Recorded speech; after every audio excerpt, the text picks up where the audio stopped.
यह कहानी है दो दोस्तों की जो किसी काम के कारण शहर गए थे और काम खत्म करने के बाद शहर से घर वापस लौट रहे थे। तो उनके गांव तक जाने वाला रास्ता जंगल से गुजरता था जो बहुत ही घना था। तभी उनमें से एक को प्यास लगी और दोनों मिलकर पानी ढूंढने लगे। वो दोनों पानी ढूंढते ढूंढते रास्ता भटक गए और अंधेरा भी होने लगा था।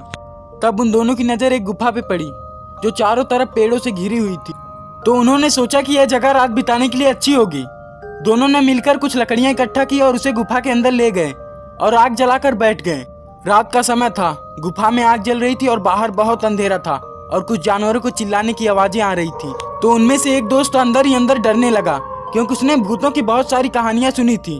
उसने सुना था कि रात के समय जंगल में कुछ भयानक आत्माएं भटकती हैं और उन्हें कोई ऐसा रास्ता भटका हुआ इंसान मिल जाए तो वह उन्हें नहीं छोड़ती हैं। और जब उसने अपने दोस्त को इन भूत प्रेतों के बारे में बताया तो उसका दोस्त हंसने लगा। उसने पूछा कि क्या तुमने कभी भूत देखा है? तो वह बोला, नहीं मैंने नहीं देखा, लेकिन मेरी पहचान में ऐसे बहुत सारे लोग हैं जिन्होंने भूत को देखा है। तो उसने अपने दोस्त को बहुत समझाया कि यार ऐसी सुनी सुनाई बातों पे विश्वास नहीं करते, चल अब जाने दे, रहने दे, सो जा, मुझे भी सोने दे, मुझे बहुत नींद लग रही है। इतना कहकर वह दोस्त सो गया। लेकिन वह जो अंदर से बहुत डरा हुआ था वह लेट तो गया लेकिन उसे नींद नहीं आ रही थी। उसे लग रहा था कि कोई है जो उसे देख रहा है। उस आग की वजह से कुछ परछाइयां जो पत्थरों पे बन रही थी, उन परछाइयों को देखकर वह और भी डर रहा था। लेकिन दिन भर के सफर से थका होने के कारण उसे भी नींद आ गई और वह भी सो गया। लेकिन सोने के कुछ समय बाद ही उसे एक सपना आया जिसमें एक भयानक बड़ी परछाई उसकी तरफ बढ़ रही थी। उसके हाथों के नाखून बहुत बड़े बड़े थे। वह परछाई धीरे धीरे करके उसकी तरफ बढ़ती जा रही थी और जैसे ही उस परछाई का हाथ उसके गले तक आया वह अचानक से उठ गया। वह अपने बगल में सो रहे अपने दोस्त को खूब जोर से पकड़ के उठाया और अपने साथ हो रही इस घटना के बारे में बताया। उसका दोस्त फिर से हंसा और बोला, ठीक है तू अब सो जा, अगर तेरे साथ ऐसा फिर होता है तो मैं जो कहता हूँ वो कर। अगर फिर वो परछाई तेरे सपने में आए तो तू सिर्फ इतना बोल, मैं तुझसे नहीं डरता, तू सामने आ। वह दोस्त जो डरा हुआ था यह सुनकर वह फिर से सो गया।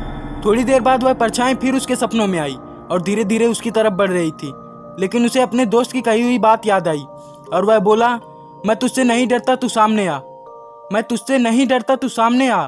और जैसे जैसे वह बोल रहा था वह परछाई छोटी होती चली जा रही थी और इतनी छोटी हो गई कि ऐसे करते करते वह उससे दूर चली गई।